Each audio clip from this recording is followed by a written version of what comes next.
And we're live. All right, look at this. We're blowing through this. All right, so if you're following along on your doc, I think, let's see where we are. We're on page 19. See that big old CE, Continuing Education. All right. Look, a few words ago when we first touched on CE in the opening moments, I mentioned new agents needed to complete 24 hours of continuing education every 2 years, right? When an agent hits their 6th birthday, being licensed longer than 6 years, you're no longer a newbie. To say congratulations for completing those 3 compliance periods, the DFS rewards us with a CE discount. How much is that discount? 4 hours. From your 4th compliance period on, you're only responsible for 20 hours of CE, not 24. 24 is for rookies. What's up, freshmen? I guess we should say freshmen, sophomores, and juniors. Seniors get a discount. So, what that means is right there, see that? Your first 3 compliance periods, 24 hours of CE.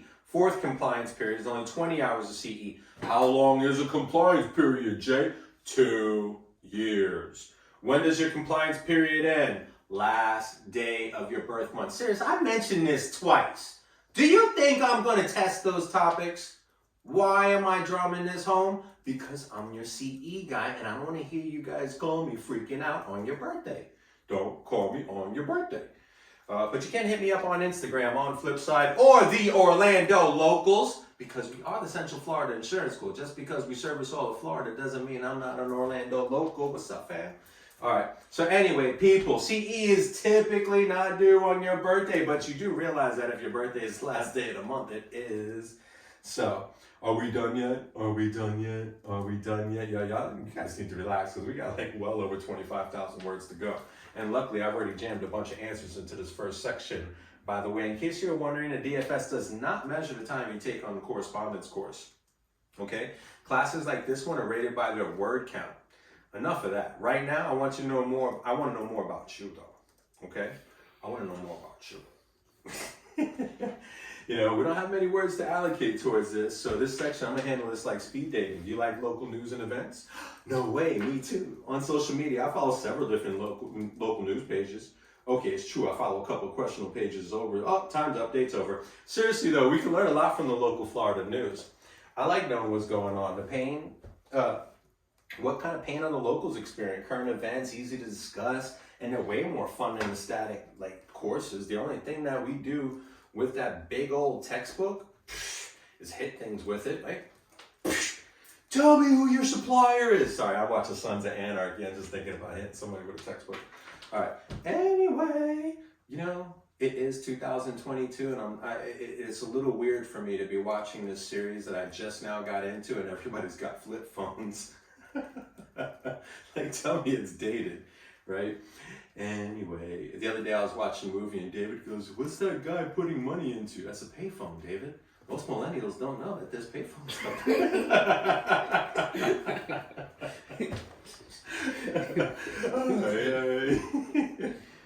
But I told you about those 2 Boca clinics, right? Crazy, $100+ million.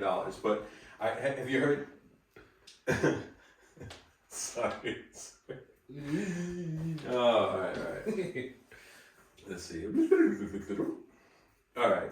We're going to go back to times updates over, right? Like, seriously, we can learn a lot from the news, all right? Like, I like knowing what's going on, what kind of pain are the locals experiencing, current events, they're easy to discuss, way more fun than the courses. I told you about that $100+ million that they stole in Boca. You know, everybody in Boca is trying to look fabulous, so you know they're crooked. Those look, I love you South Florida people. Try a little shady, all right? But if you want to go ahead and check this out and you kind of like this stuff, you want to see what's going on in the industry, when you go to My Florida CFO, this section is literally called News You Can Use. News you can use. So I find all my arrests there, all right? So the way I look at it is if CFO is discussing it in public, it's important. Insurance current events, those, to me, those are a terrific way to spark out conversations with your prospects and clients.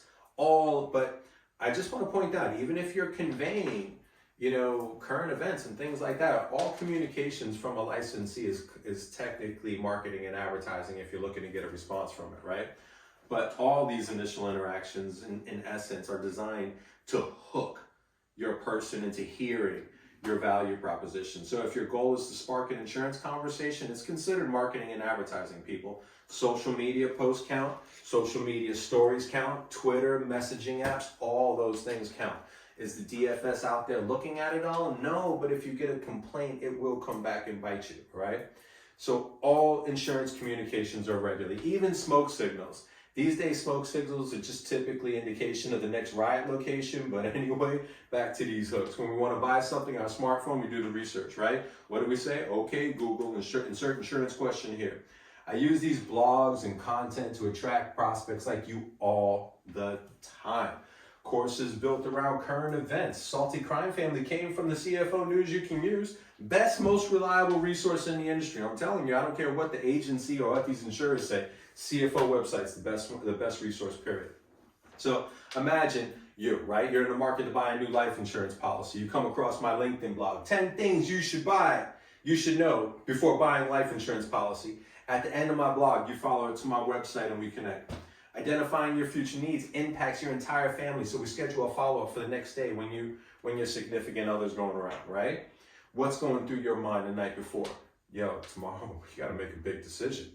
Well, that's how I see it. If you were my client, I'm sending you to DFS Consumer Resources, right? I'm sorry, the DFS Consumer Guides. I want you to feel empowered by state-backed information I sent you. These resources, they don't have any advertisements on them. No Google banners trying to redirect you to another agency, just facts designed to help you make an informed decision tomorrow. You know? So, how would you feel about our upcoming appointment after spending some time looking through insurance resources hosted by the state, the Department of Financial Services, Division of Consumer Services, right? I'm obviously not trying to pull the fast one on you if I'm bringing you to the source. So chances are you didn't even know that the state of Florida had an army of consumer services professional ready to help you. Any insurance question you could possibly be having, they can help you, all right? When I walk through your door the next day and we go ahead and begin addressing some of your concerns, and I'm gonna be in sync with your expectations because they were set by very easy communications, right?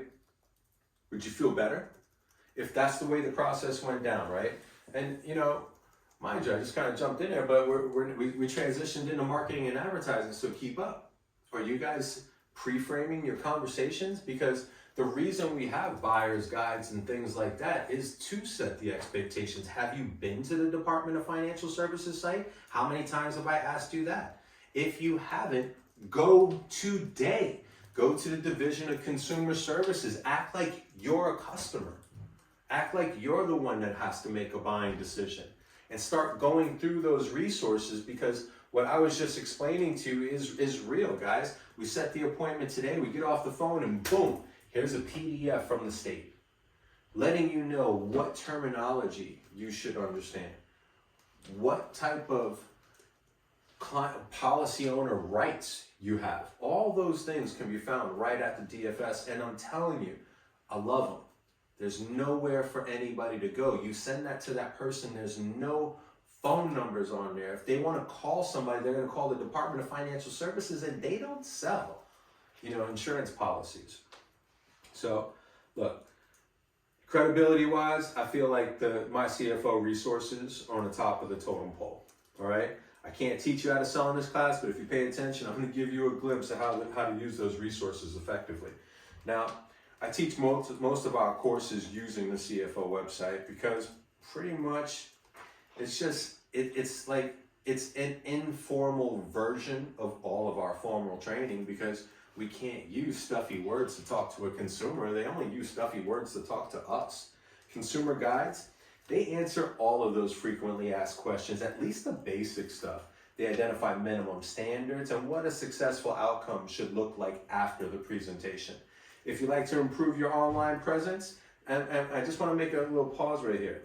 This is, and I am plugging my own spot right now, right? Look, if you want to improve your online presence, you need to contact the school. Specifically, David to you. I am David to you. Please come to the web services desk.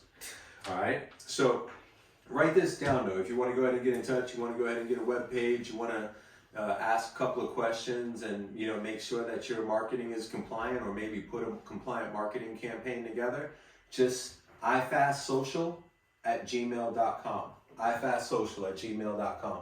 All of that, that's designed for you guys. All insurance agents, all compliant ways to go ahead and engage with the public, all right?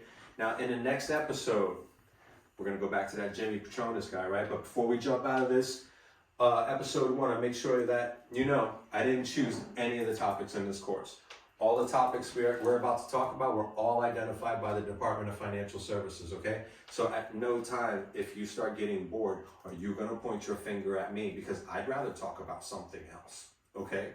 I just want to make sure that's clear. All of these topics came from the DFS. So if you want to point your finger at somebody, Jimmy Petronas' Twitter is FLDFS. Tell him it's boring. Don't tell me it's boring. So, and